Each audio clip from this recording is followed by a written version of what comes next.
Welcome to the What to Read Next podcast. In this podcast, your hosts Clara Jackson and Laura Yamin will share their favorite book recommendations. If you share a passion for books and always looking for the next one, then join us.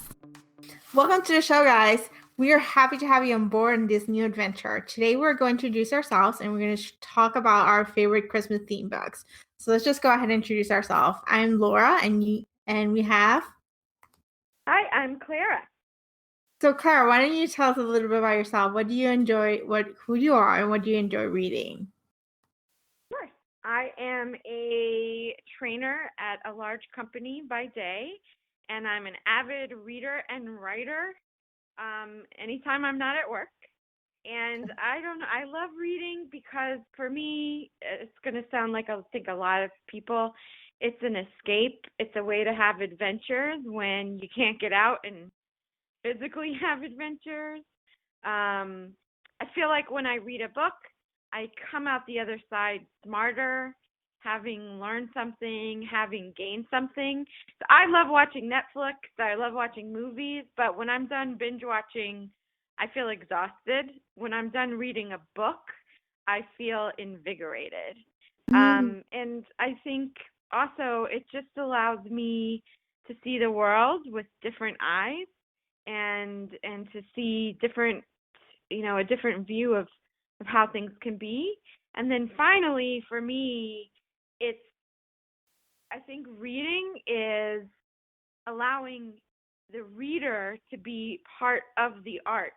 Because when you read a book and you're reading the words that the writer put down, you have to be involved in the creation of the story because it's your imagination that paints all the pictures from the words you're reading.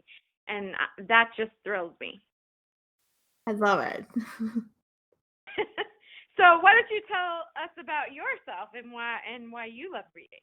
So a little bit about myself. I live in New York City. I've been here for about 12 years. I'm in between jobs, so I'm job searching. And what I enjoy reading, I'm a voracious reader. So I read about a book a day. I think on average is a book a day, or a book every other day. I've read so far about 345 books this year. I read romance novels, young adult novels, and new adult novels. Those are my main area of fiction writing. So I read from novellas to long books like 700 pages long. So just a little bit of everything. I really love reading. I think it for me is an escape. It's kind of like gets me out of the world. It just drives me into a different relationship, a different world, different story, a different fantasy. And so it's exciting. So I'm excited for this podcast. I do blog about my books. And I keep tally on Goodreads of how many books I read, and I keep checking on them and put rating them on them too. Awesome. Yeah, you read a lot of books. I wish I could read a book a day. That's amazing. Yeah. Well, so the purpose of the podcast for those people who are listening, Laura and I are really just two friends who are going to chat about our passion around books and give you our favorite recommendations. We'll be releasing a new episode about once a month. And sometimes we'll have a theme, and other times we're just going to be talking about what we're currently reading. So let's go ahead and dive right in. And this week's theme, because we're close to the holidays, is going to be holiday books. So I know. I will turn it over to you. So I'll be honest, this is not an area that I read a lot of books and I'm passionate about, but Clara, this is an area that you are passionate about, and I look forward to hearing your recommendations. So how about you tell us a little bit about some of your favorite holiday books? Sure. So first of all, thanks for letting this be the theme. I love Christmas, and I love the holidays, basically from Halloween till New Year's. It's my favorite time of year. And I don't know, holiday books to me, they're light, they're cozy. I grew up in South Florida where it's hot, even in winter. So I used to love reading holiday books about, that took place in the snow, and Christmas books because it transported me to a place that actually had seasons besides hurricanes and heat. So But so a couple of books that I decided to bring up today are definitely favorite holiday books of mine. They're a little unconventional, so they're not quite as cozy and quaint as what I just characterized as holiday or Christmas books. And interestingly enough, the first two books are written by men. I'm usually drawn to books that are written by women. I don't know why. It's just kind of what speaks to me. But the two books that I'm initially recommending are written by men. The first one is called The Santaland Diaries by David Sedaris. And I picked it up. I had read one of his books called Naked, which was hilarious and also insightful. And then I heard about this book when I first moved to New York City. And basically, it's supposed to be a nonfiction account. There's a little bit of controversy around that because when This American Life on NPR fact checked it, some of it wasn't quite true. So nonfiction slash fiction is the category of this book. But basically, David Sedaris moved to New York and he got a job working in Santaland as an elf at Macy's. And Gosh. I just love the idea of that book because I love New York. I always, I grew up knowing about the Macy's Santa Claus, and I actually secretly wanted to be an elf. I even applied to be an elf in the mall before. So I thought it was just a hilarious book. It's very easy to read. It's short. It's 6 short stories that kind of detail different adventures as an elf in Santaland. It's very silly and irreverent. And it's if you're traveling, if you're on the plane, if you're on the train, if you're waiting for an appointment, I mean, you can just read one of the stories quickly and you'll laugh, but it'll also kind of bring you into the season. So that's my first recommendation. I love it. I'm definitely picking it Yeah. up. My second one is by an author called Christopher Moore. And if you're not familiar with Christopher Moore books, then The Stupidest Angel, which is the book I'm recommending, is going to be a really funny ride for you. And if you are familiar with Christopher Moore's writing, you're probably going to know what to expect, and it's still going to crack you up. The reason that I picked this book, number one, is that the title is actually The Stupidest Angel, and then the subtitle is A Heartwarming Tale of Christmas Terror. And when I saw that, I was like, what the heck is that about? So I picked up the book, and it was hilarious. It's about an angel who helps out a kid who makes a wish for Christmas, and everything goes horribly wrong. And that's about as much as I can tell you because everything that happens and everything that goes wrong is one twist after another, and it's hilarious.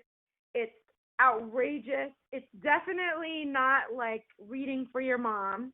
It's definitely an adult book. Don't share with your kids. But it's unexpected. It's ridiculous. It's crazy. And I think the way I would describe reading this book is riding a wooden roller coaster. It's going to jerk you back and forth and all around, but you're going to have a blast as you read it. So that's my recommendation on The Stupidest Angel. And then my very last book is also a bit of an odd choice, but I decided to include this one because it really, for me, it is a book that makes the holidays special, and it's a cookbook. So it's Patti LaBelle's cookbook, LaBelle Cuisine. Ooh. And, she has a bunch of cookbooks, but this is one that came out, in the late 90s. And I've had this cookbook since I was in college. I actually got it and had it signed by Patti LaBelle when I originally got it. So that's probably another reason I love the book. And it is a cookbook, but it shares different stories. She has little stories about her life and memories of a particular recipe, as a lot of cookbooks do. But for me, this cookbook, when I open it up, I mean, the recipes that I cook out of this now, I have memorized, but I still open up the cookbook and look at the recipes and think about the first time I made this particular dish. I think about, the people that I was with, the people that I've served this dish to over the years. And I mean, it's going to sound odd, but one of the recipes in the book that I absolutely love is over the rainbow mac and cheese. That's what she calls it. Oh my And gosh. that's what started my mac and cheese recipe, which I think you've had, Laura, but I've had I it. call it, yeah, my iteration of it, I call heart attack on a noodle. But the thing is that each year that mac and cheese that I've baked has, every time I've served it or made it for someone, it's become a fusion of spices and other things that I'm adding off of Patti LaBelle's basic recipe, her base recipe. And so for me, that recipe in that cookbook, it's just 100% about bringing families together, eating good food, having good memories, and kind of like the book, Like Water for Chocolate. When I cook recipes from that book, I mean, I put my emotions into it, and it comes out in the meal. Mm. So those are and it's not a Christmas cookbook, by the way, but that's when I cook these things, and so those are my recommendations. And I've had your mac and cheese, and it's delicious. So. Thank you. Well, what about you? How about what are your recommendations? So I read a Christmas book. When we came up with this theme, I had to come up with a book to read. Out of my 344 books, I was like, let me find one book to read. And it turns out that one of the authors that I enjoy reading her books, she came up with a Christmas book this year. So it was originally $4.99, so I didn't buy it when it came out because it was too expensive in the Kindle world. So Mhm. when this happened, I was like, let me check if the book's still available. And it was $1.99. I was like, bingo, this book I'm gonna read. So it's called An X for Christmas by Lauren Lane. And Mhm. the best synopsis I can give you is in the Hallmark movie. It's one of those cheesy Christmas Hallmark movies. Um, whereas, Which whereas I love. I know. So it basically the synopsis is, the main character, Callie, receives a premonition on the 2 weeks before Christmas that she's gonna find her true love and they will connect by Christmas time. So she decides to go through her list of exes to see who's her soulmate, because the premonition was that she already knew him. So she was like, it must be him. So she goes through all this process of finding the right guy while she has her male best friend hanging around, basically being like, pick me, pick me, pick me. But you're like, no, she needs to go through her exes. So she goes through her exes, and then finally she realizes it's her male best friend, her one true love. So it's essentially, what the ending's gonna look like, but you kind of like go and read it. You're like, okay, let me see what she's gonna come about with it. So Mhm. it's a cheesy Hallmark movie. There's a lot of Christmas songs. There's a lot of I went for Christmas. There's an elf outfit. There's snowstorm. There's just you name it. It's all Christmas Hallmark movie. So I enjoy it. I give it about 3 to 3.5 stars, which is pretty much average for what I give for most of these books. So it's a Mhm. pretty good book. If you want to read it, you can read it in one sitting. It's like less than 300 pages, so it's easy to read. And I read other Lauren Lane's book. I read about 6 of her books before, so I do enjoy her writing style. She writes romantic comedies really well. Some of my favorite books from her is the Leto and Oxford series, which are based in New York and they're about New York magazine world. So it's kind of cute, and they follow these different couples. And they kind of like follow like Hallmark movies. That's what I would call these books. They're cheesy. They left you feeling good. So I definitely recommend picking up this book if you want to feel good romance and best friends to love trope. And it's $1.99, so you won't break the bank. Oh yeah, that's a nice price for that. Yeah. Yeah, it sounds good. Sounds good. Well, we want to hear what your favorite holiday themed books are. So come over to our blog and tell us what you're reading and what your favorite holiday themed books are. The blog is what to read next blog.com, and we'd love to hear from you. So thank you all so much for listening to the podcast. We'll be back next month with a brand new episode. In the meantime, if you're enjoying the podcast, please consider leaving a review on iTunes. This will help the podcast get discovered by a new audience. So it only takes 2 minutes. Just leave us a review, say we enjoy the podcast, or you can share your favorite books in your review so we can discover new books for us to read. So again, thank you for listening, and so we'll see you next month.